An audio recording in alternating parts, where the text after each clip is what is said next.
Hello and welcome to the Memory Card.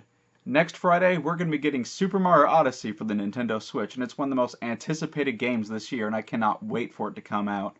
So to celebrate that, for this week and next week, we're going to be celebrating by talking about two of the best Mario games ever made. And we're going to be kicking this off with Super Mario Galaxy for the Nintendo Wii. Super Mario Galaxy came out on the Nintendo Wii in November of 2007, and it had a lot of hype backing it up. Super Mario Odyssey's release is actually just a few days away from the 10th anniversary of Super Mario Galaxy.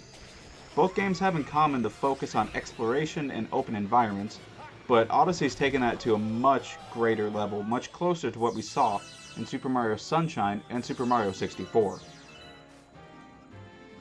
Super Mario Odyssey and Super Mario Galaxy also have in common the fact that they are extremely anticipated releases early in the life cycles of two of Nintendo's most inventive and exciting consoles. However, the Switch appealed to me much earlier on than the Wii did. And also, I'm hoping that the Switch is able to maintain that momentum much better than the Wii was unfortunately able to do by its later years. Like Super Mario Sunshine, there's a bit more of an emphasis on story this time around, although it's still a Mario game, so the story isn't exactly the most important aspect of the game. I do still really like the cinematic approach to the opening of this game. There's a sense of scale to Mario Galaxy that hasn't really been reached by any other Mario game, not really Super Mario Galaxy 2 either, considering the sequel somewhat abandoned the cinematic stylings of the original. I also like that Bowser is a lot bigger than Mario this time around. It's kind of ridiculous, but it does make Bowser a lot more imposing than he ever has really been before. Aside from the cinematic opening of this game, Super Mario Galaxy is one of the most daring and unique of the mainline Mario games. It focuses a lot on gravity and the different planetoids, which gives the level design a really fresh feeling to them, and it makes the gameplay extremely engaging throughout this entire game. It's really fun seeing how each level is going to take the ideas put upon by the early aspects of the game, and the different ways that it's tweaked and added to throughout the game is really fantastic to see. This is a masterclass of level design. Super Mario Galaxy has some of the best level design that I've ever seen in the game, and it's further proof just to how ingenious Nintendo can be when they put all of their effort into a game. Typically in a Mario game, there's a particular new power-up that helps define the game. There's the Tanuki suit in Super Mario Bros. 3, then there's the cape in Super Mario World, the flying cap in Super Mario 64, but in Mario Galaxy, I would say the most defining new power-up is the bee suit. You can fly around for a short amount of time and also climb on honeycombs, and it's a fun addition and the flying controls feel perfect. It isn't as pervasive throughout the whole game as the cape or the flying cap, but it's still a joy anytime you get to use that power-up. It really spices things up in really fun and inventive ways. One of the hallmarks of Mario games are the impeccable controls that you get to use to play these games. The joy of movement and the effortless controls have always been a defining aspect of these Mario games, whether it's a 2D game or a 3D one. And that's still the case in Mario Galaxy, with a couple of exceptions. Since this is a Wii game, it was designed to be played only with the Wiimote and the nunchuck attachment, and that means there isn't a second analog stick, so you don't really have control of the camera. And now the camera is much better than it was in Mario 64 or Mario Sunshine, but it is still a minor problem. My biggest issue with the controls are the racing levels.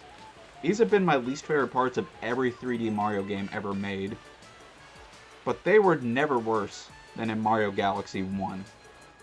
You control these with tilt controls, but they're nowhere near as responsive or precise as the flying controls or the beetle controls in Skyward Sword.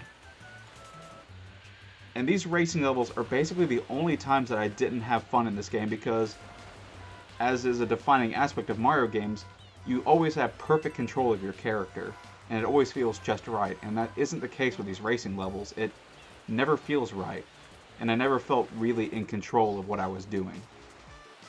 There is a co-op mode in Super Mario Galaxy, but it kind of feels tacked on because the second player doesn't just get to jump in as Luigi or anything like that. You just use the other Wiimote to shoot star bits, and Good if the other person that wants to play with you is really young, or maybe a significant other that's not really used to playing video games but wants to join in with you. So it's a very low barrier to entry, but there's not a whole lot you get to do, so it's not really all that fun for the other person.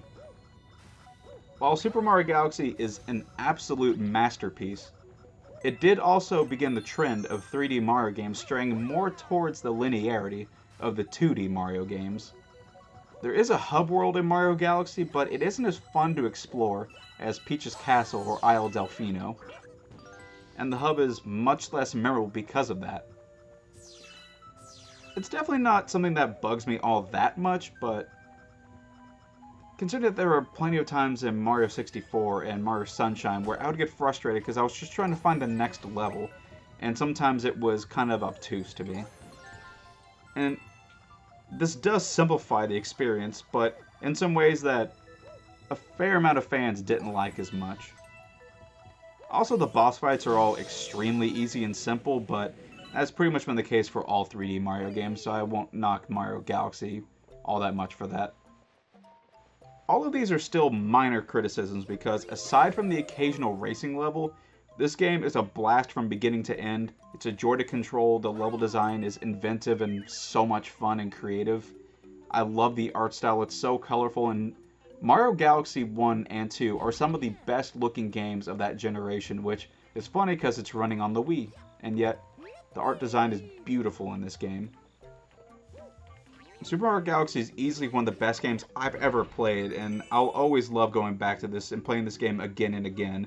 It's one of the best games on the Wii, regardless of whether you're playing it on the original Wii or on a Wii U. Either way, this game is a phenomenal game and an absolute joy to play.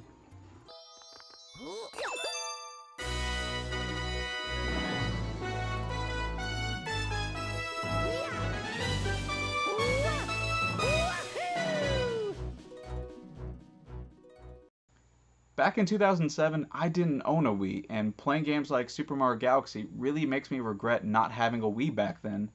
Unfortunately, throughout the Wii's entire lifespan, I bought into the stupid idea that the Wii's library is nothing but shovelware and dumb kids games that wasn't worth your time. But thankfully, when I bought my Wii U in December of 2015, not only was I able to catch up on all the Wii U games released up to that point, I was able to catch up on the Wii's library, and it is full of so many great games, and Mario Galaxy is just one of many. If you have never played Super Mario Galaxy, or it's been a long time since you've touched it, go out and get a Wii or a Wii U and play this game. It is a must-buy, must-play game. It is an absolute masterpiece. It's one of the most fun, well-designed games I've ever played, and definitely one of the best 3D platformers, without a doubt. But regardless, thanks for watching, and I'll see you next time on the Memory Card, where we continue our look back on two of the best Mario games ever made.